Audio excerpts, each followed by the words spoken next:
Escola Bíblica Dominical. Conheça o Antigo Testamento. Em nosso estudo hoje, nós estaremos tendo uma visão panorâmica do livro do profeta Naum. Em 722 a.C., as profecias de Isaías, de Oséias e de Amós se cumpriram, de maneira que o reino do norte foi varrido do mapa. O impiedoso exército assírio esmagou Samaria, saqueou seus bens, matou milhares com extrema brutalidade e levou o restante de Israel como escravos para o exílio. Os assírios ampliaram suas fronteiras, conquistando país após país ao seu redor. Ninguém era capaz de resistir ao seu grande exército, exceto por uma vez, quando o pequeno território de Judá foi atacado por Senaqueribe em 703 a.C., e quando Jerusalém foi cercada, o piedoso rei Ezequiel entrou no templo e clamou pela misericórdia e pela intervenção divina, e foi atendido. E nós podemos ler em 2 Reis capítulo 19, que nos conta esse episódio, de que naquela mesma noite, na noite em que ele orou, o anjo do Senhor foi até o acampamento dos assírios e matou 185.000 soldados. E de manhã os que sobraram viram os corpos dos mortos. Cerca de um século depois desses fatos, começou a crescer novamente os rumores de que os assírios se preparavam para conquistar o reino de Judá e para saquear Jerusalém. Por isso o medo se instalou na alma dos judeus. Foi nesse contexto que o Senhor levantou Naum para falar ao coração do seu povo, lembrando-lhes que sem a permissão do Senhor, ninguém poderia tocar em Israel, em Judá e em ninguém que pertencesse ao povo do Senhor. E que as ameaças dos assírios se voltariam contra eles mesmos, porque era a capital deles que seria saqueada e destruída. Naum profetizou exatamente a mensagem que Jonas tantas vezes desejou falar: a destruição em vez do perdão. Mas com Jonas nós aprendemos o quanto o Senhor é longânimo. E agora com Naum, ele nos mostra que a longanimidade de Deus não impede que a sua justiça venha. O livro foi escrito em 710 a.C. pelo próprio Naum, em Judá, tendo como alvo os ninivitas. O versículo-chave é o capítulo 1, versículo 7. O Senhor é bom, Ele é uma fortaleza no dia da angústia, e Ele conhece aqueles que nele confiam. A palavra-chave deste livro é o consolo. Podemos sintetizar o livro dizendo: o profeta anuncia o caráter de Deus e declara o julgamento inevitável de Nínive. Vejamos então o conteúdo de cada capítulo. No capítulo 1, nós temos Deus reinando entre as nações. Naum profetiza de forma de um poema acróstico, quando cada primeira letra de cada frase vai formar uma sentença, um pensamento, ou então a ordem alfabética do alfabeto hebraico. E ele inicia suas palavras com ousadia de confrontar a capital do país mais poderoso, temido e violento do mundo, com a frase: sentença contra Nínive. Essa intrepidez é fruto de uma confiança que ele depositava no Todo-Poderoso. Embora pareça às vezes demorada a intervenção divina, o certo é que ela vem, e ela vem em momento oportuno. Israel pensava assim, porque tinham se passado já 100 anos desde que Samaria sucumbiu diante das garras daquele povo cruel, daquele povo idólatra, e parecia que Deus não esboçava nenhuma reação. Mas para Naum nada disso tinha importância, porque ele sabia que Deus é o refúgio daqueles que nele confiam, e ele traz desespero para aqueles que a ele se opõem. Ainda que a Síria possuísse o maior exército do mundo e que o temor dos judeus fosse justificado pelo que tinha acontecido com Samaria, ainda assim Deus usou Naum para tranquilizar o coração daquelas pessoas, dizendo: os assírios serão destruídos e desaparecerão, embora sejam fortes e sejam numerosos. Eu deixei que vocês sofressem nas mãos dele, mas não farei isso de novo. Eu os salvarei do poder dos assírios. Eu os livrarei da escravidão. A punição do passado, que Deus deixou eles sofrerem, veio pela rebeldia, pela idolatria, pelo mundanismo. É o que aconteceu com Israel. Mas a libertação deste momento viria pelo retorno ao compromisso, que foi promovido pelo rei Josias, quando trouxe reformas religiosas que proporcionaram um grande reavivamento espiritual em Judá. A promessa era de que Deus destruiria um grande império apenas para proteger o seu pequeno povo. Tão somente porque esse pequeno povo havia restaurado a sua fidelidade e o seu compromisso de amor com o Senhor. Quero mostrar um pouco sobre esta grande cidade de Nínive e a grandeza que era tão ilusória nos assírios.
Capítulo 2.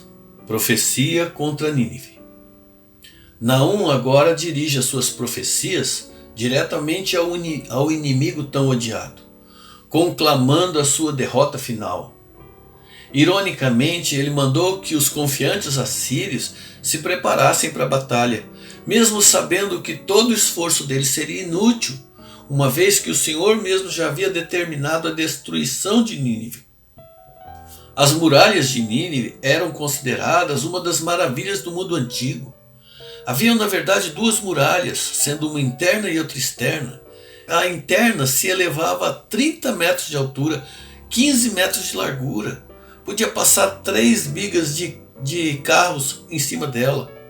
A muralha externa tinha 13 quilômetros de extensão, 10 metros de altura, 5 metros de largura, possuía 260 torres e do lado de fora das muralhas ainda havia um fosso com 45 metros de largura, 18 metros de profundidade.